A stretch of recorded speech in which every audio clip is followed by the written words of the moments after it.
Buenos días, chicos. El día de hoy hablaremos de la literatura neoclásica. La literatura neoclásica proviene del vocablo neo, que significa nuevo, y clásico, que obviamente se refiere a los cánones de la literatura que marcan algún precepto. Es decir, la literatura neoclásica consiste en volver a retomar a los clásicos griegos y a los clásicos latinos.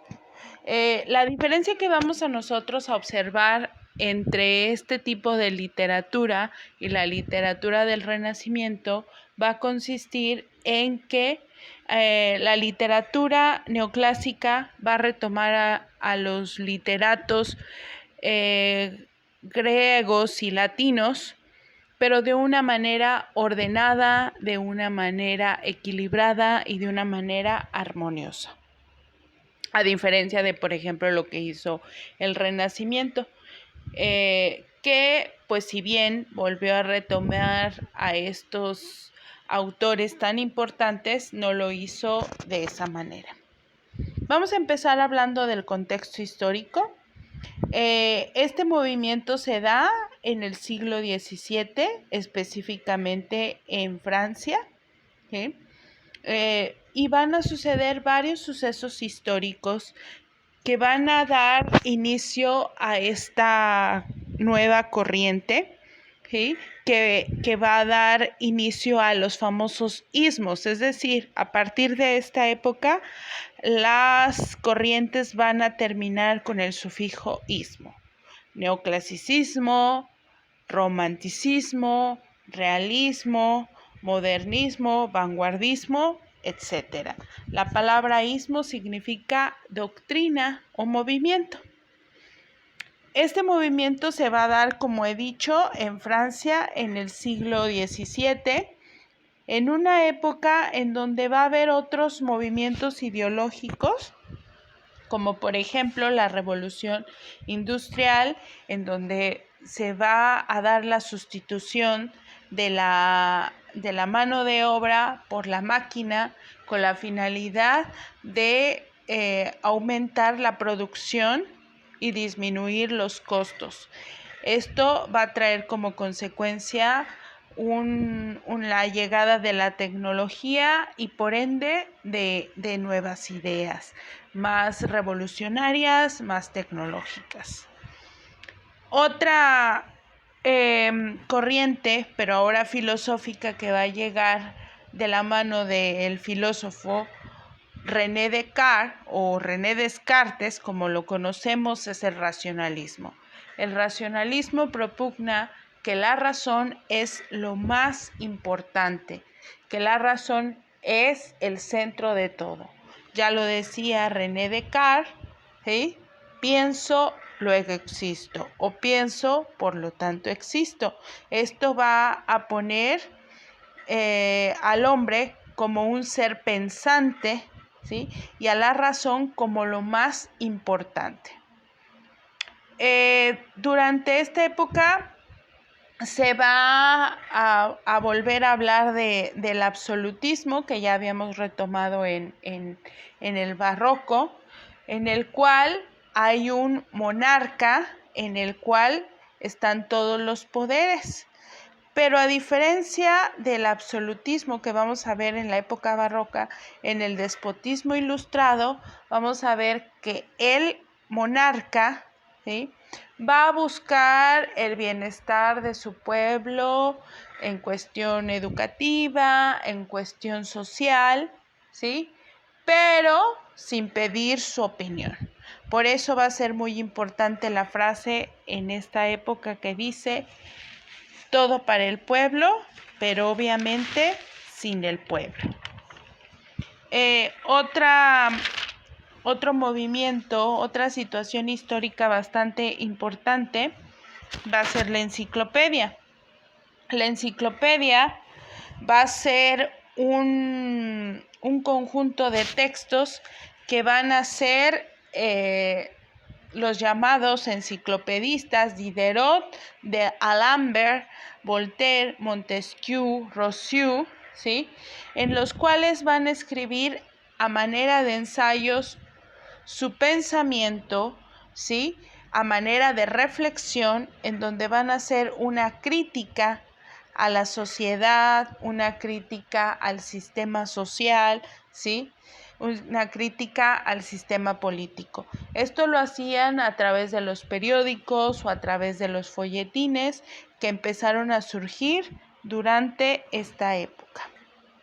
Hemos de decir que este momento se caracteriza por un movimiento llamado la Ilustración, que es un movimiento social y político en donde lo más importante es la razón, ¿sí? En donde la experimentación científica empieza a tener auge y se va a dar primordialmente en países como Francia, Alemania, Inglaterra, en donde van a tratar de que la educación, de que la razón le llegue al mayor número de personas.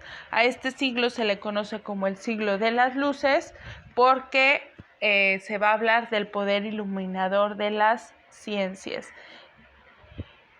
Durante esta época va a haber muchos viajes a otros países, va a haber la difusión de los periódicos y las revistas, ¿sí? Se va a rechazar la superstición y la ignorancia y se va a creer que solo mediante la educación se va a transformar la sociedad. Los escritores, ensayistas sobre todo, van a transmitir enseñanzas, ¿sí? A través de ensayos, a través de fábulas. La novela no va a ser tan importante, ¿sí? Y pues nosotros vamos a ver que todo este movimiento va a dar como resultado la Revolución Francesa, que es un movimiento político en el cual se propugna la libertad, la igualdad y fraternidad, con lo cual se va a lograr derrocar al gobierno absolutista y pues obviamente derrotar a la monarquía y pues va a dar inicio a los estados, a lo que se conoce como las bases de los estados modernos. Las características del neoclasicismo que nosotros vamos a observar en la literatura, porque pues como ya sabemos, el neoclasicismo, el barroco y muchos de los movimientos que hemos estado observando durante las clases, no nada más impregnan a la escritura, sino que también impregnan a otras artes como la pintura, lo que es la escultura, la arquitectura, etc. Esas características que va a tener la literatura neoclásica son: la razón va a ser lo más importante.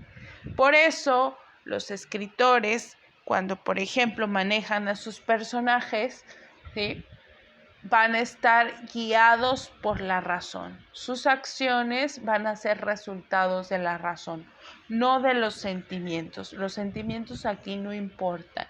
Lo que importan es la razón. Otra característica es que las obras van a tener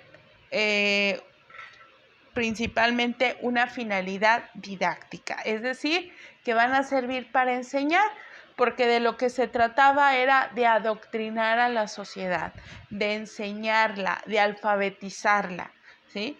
Y pues la literatura se prestaba mucho para eso, sobre todo el teatro. De hecho, se va a manejar la frase de enseñar deleitando, es decir, que no nada más se va a enseñar, sino que también se va a provocar un disfrute en la persona receptora de la literatura. Otra característica es que va a haber mucha crítica moral, crítica a los personajes políticos, crítica a la iglesia, ¿sí?, crítica a la manera en que se estaba llevando la situación política, económica y social, ¿sí? Otra característica es la verosimilitud. Recordemos que la verosimilitud significa similar a la verdad, es decir, que va a ser o va a tratar de ser lo más realista posible. De hecho, con el neoclasicismo, ¿sí?, se van a sentar las bases de lo que va a ser un siglo después el realismo. Otros rasgos característicos que nosotros vamos a observar en esta corriente literaria es una vuelta a los clásicos. Como dijimos, la palabra neoclasicismo viene de neo, que significa nuevo, y clásicos, es decir, se va a retomar a los clásicos, pero se va a adaptar a la época, ¿sí? Se va a retomar a Aristóteles, a Horacio, ¿sí? Se va a seguir lo que es la preceptiva clásica. Va a ser muy importante en este tipo de literatura la sencillez y la naturalidad de la escritura, ¿sí? Esto va a ir totalmente en contra de lo que se vio en el barroco, que se caracterizó por lo adornado, lo sobrecargado. Aquí, como la finalidad es enseñar a la mayor cantidad de personas, el lenguaje va a ser muy sencillo, muy natural y muy claro. Se va a seguir la perceptiva clásica, es decir, que no se van a mezclar los géneros, no se va a mezclar la prosa con el verso, no se va a mezclar la tragedia con la comedia, sino que se va a propugnar por los géneros puros. De hecho, durante esta época van a surgir los libros perceptivistas, es decir, los libros que empiezan a hacer crítica acerca de la literatura. Siguiendo con los clásicos, la literatura neoclásica también va a ser armoniosa, va a buscar el equilibrio que va a otorgar la razón, y por eso va a ser muy importante la sobriedad, es decir, lo elegante pero sencillo.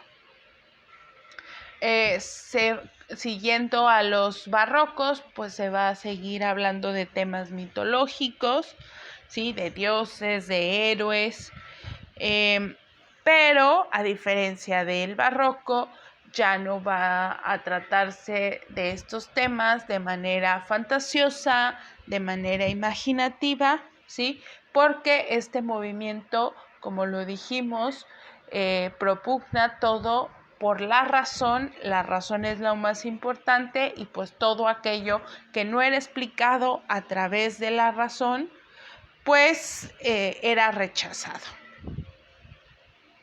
En cuestión a los géneros literarios, pues nosotros vamos a ver que por principio de cuentas, la poesía no es uno de los géneros predominantes durante esta época, a diferencia del barroco, ¿sí? Se va a escribir en verso fábulas, ¿sí? Pero recuerden ustedes que la fábula tiene una finalidad didáctica, y pues nosotros vamos a ver que aunque van a estar escritas las fábulas de Iriarte, de Samaniego, ¿sí?, o de La Fontaine, pues no van a buscar únicamente causar una impresión estética, sino lo primordial es causar o producir una enseñanza, una moraleja. En cuestión a la prosa, pues nosotros vamos a ver que va a ser un género sumamente muy importante. De hecho, durante esta época el teatro va a empezar a escribirse en prosa, a diferencia de los siglos anteriores. Y vamos a ver que de la prosa pues va a surgir el ensayo, va a surgir la novela y el teatro. En la prosa nosotros vamos a ver que va a haber mucha novela epistolar. La novela epistolar o las obras epistolares son aquellas a maneras de cartas. La obra más importante es Relaciones Peligrosas, una obra sumamente escandalosa, ¿sí?, y que por el título ya sabrán más o menos de qué trata.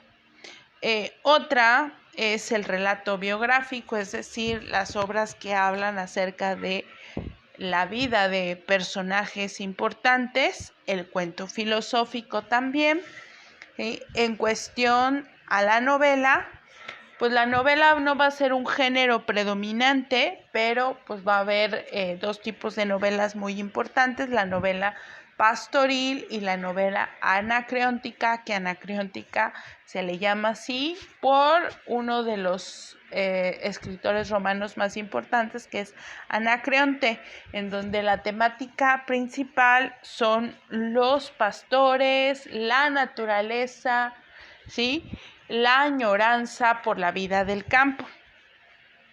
Y pues también nosotros vamos a tener la novela de aventuras. De la novela de aventuras va a destacar Jonathan Swift y Daniel Defoe, ¿sí?, con sus obras Robinson Crusoe y Los viajes de Gulliver, ¿sí?, en donde pues obviamente hablan del viaje de dos personajes a lugares exóticos y sus aventuras.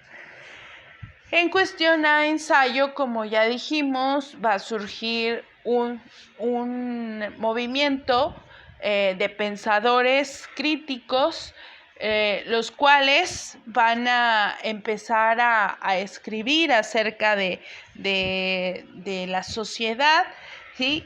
Y con Montesquieu va a surgir el famoso ensayo, que el ensayo, como ya dijimos, es un texto argumentativo en el cual busca la reflexión a través de una crítica.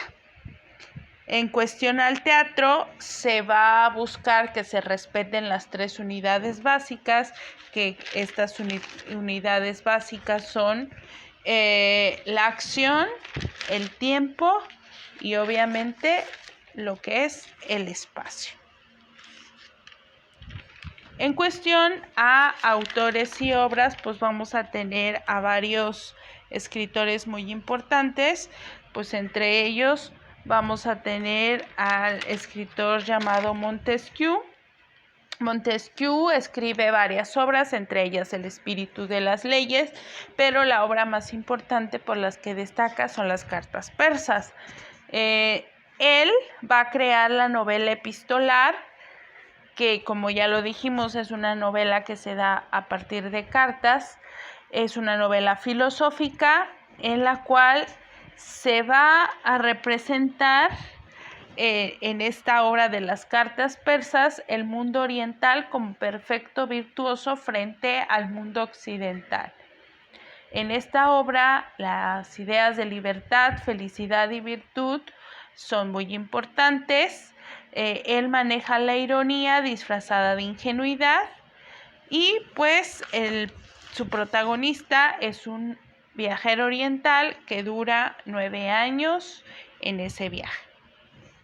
Voltaire escribió poemas, comedias, cuentos, historias, ensayos, ¿sí? Él lo que hacía o lo que pretendía era ridiculizar y condenar a la sociedad. De una manera indirecta va a contribuir a la Revolución Francesa, ¿sí? Escribe varios cuentos, Micromegas, Zadig, pero la obra más importante es El ingenuo Cándido, en donde critica las calamidades sociales como la guerra, el fanatismo, la esclavitud, los desastres naturales, ¿sí?, en la cual habla acerca del aprendizaje de un joven ignorante a través de experiencias que va viviendo durante la obra, como la guerra, el amor, la separación, el encarcelamiento, ¿sí?, y la filosofía. En cuestión a novelistas, pues vamos a tener a varios escritores, como son Samuel Richardson, es un escritor también de novelas epistolares. Sus obras más famosas son Pamela o la Virtud y Clarissa Holloway, en donde la atmósfera de estas obras es de insinuación inconsciente de dos tendencias sexuales muy tétricas, que son el sadismo y el masoquismo. De hecho, a Samuel Richardson se le considera el mejor novelista de la época. Tenemos a otro, Pierre Chardellós de Lacles, ¿sí? Él también escribe novela epistolar. Su obra, como ya dijimos, es Relaciones peligrosas, una obra que habla acerca del libertinaje de los protagonistas de la historia, hace una crítica al inmoralismo de la aristocracia y hace una condena al sistema de educación de los conventos. Su obra habla acerca de la construcción de intrigas de los dos protagonistas que hacen caer a sus víctimas. Fue una obra escandalosa durante su época.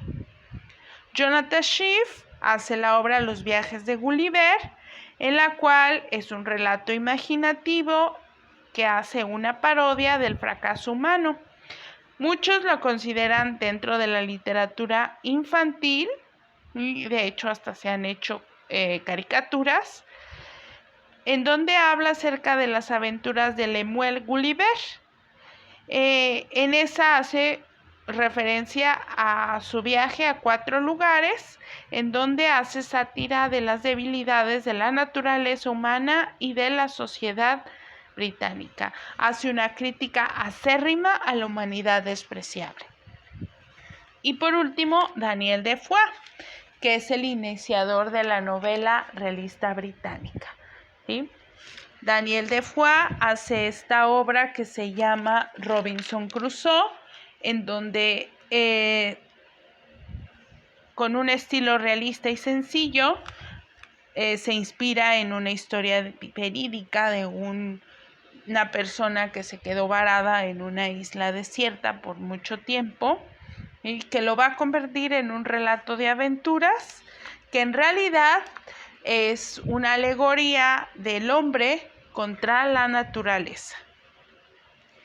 En cuestión a fabulistas, vamos a tener a 3 muy importantes: Félix Samaniego, Tomás Iriarte y Jean de La Fontaine, que escriben sus famosas fábulas. En cuestión a la dramaturgia, pues nosotros vamos a tener a varios escritores importantes: Jean Racine, de esta obra que se llama Andrómaca. Él hace argumentos sencillos y muy verosímiles. Pierre Corneille, cuya obra se llama El Cid, que es una obra verosímil y de muy buen gusto, en donde habla acerca del conflicto del personaje del mío Cid, Rodrigo Díaz de Vivar, en donde tiene un conflicto moral entre la pasión y el deber. En cuestión a Jean-Baptiste Molière, fue un escritor muy importante. De hecho, él crea la comedia francesa, hace farsas populares. Sus obras más importantes son Las preciosas ridículas, El Tartufo, ¿sí?, entre otras, en donde hace alusión a los vicios morales como la hipocresía, la avaricia y obviamente el engaño. Muchas gracias.